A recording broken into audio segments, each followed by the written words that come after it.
اللہ وبرکاتہ۔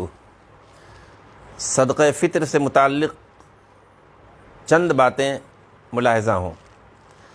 صدقہ فطر واجب ہے۔ 1.25 کلو گیہوں یا اس کی قیمت ادا کرنا ضروری ہے۔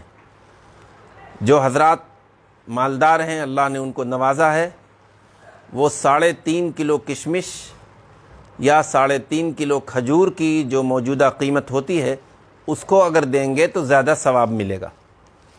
صدقہ فطر عید کی نماز سے پہلے ادا کرنا افضل ہے۔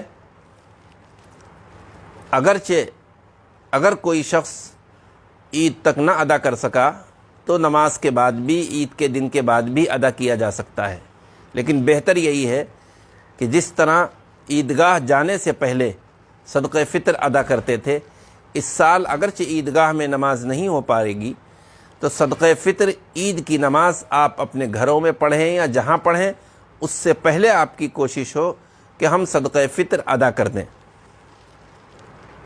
مستحقین جو غربا ہیں، صاحب نصاب نہیں ہیں، ان کو بھی آپ دے سکتے ہیں، اپنے رشتہ داروں کو۔ بقیہ جو ادارہ محمودیہ ہے، مدرسہ حسینیہ ہے، ہمارے یہ 2 بڑے مدرسے ہیں، ان کو بھی دے سکتے ہیں۔ اور آپ ادارہ محمودیہ میں دینے کے لیے ادارہ محمودیہ کی مسجد میں بھی لوگ بیٹھے ہیں، وہاں پہنچ جائیں، ہمارے یہاں آ جائیں، ہماری دکانوں پر پہنچ جائیں، طالب علی چوراہے پر جو دکان ہے بھتیجے کی، اس پر کہیں بھی آپ ادارہ محمودیہ کی رسید کٹا سکتے ہیں۔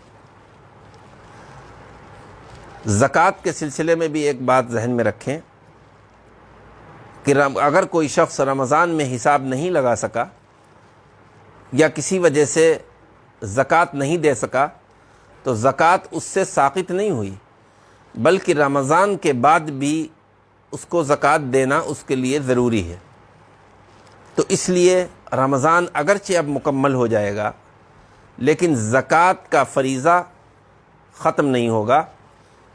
اگر آپ کے اوپر زکوٰۃ ہے جس کو دینا آپ کے لیے لازمی ہے، اور نہ دینے پر بڑی سخت وعید ہے، اس لیے ہم سب یہ پختہ ارادہ کریں کہ اللہ ہم کو پائی کی زکوٰۃ ادا کرنے کی توفیق عطا فرمائے۔ والسلام علیکم ورحمۃ اللہ وبرکاتہ۔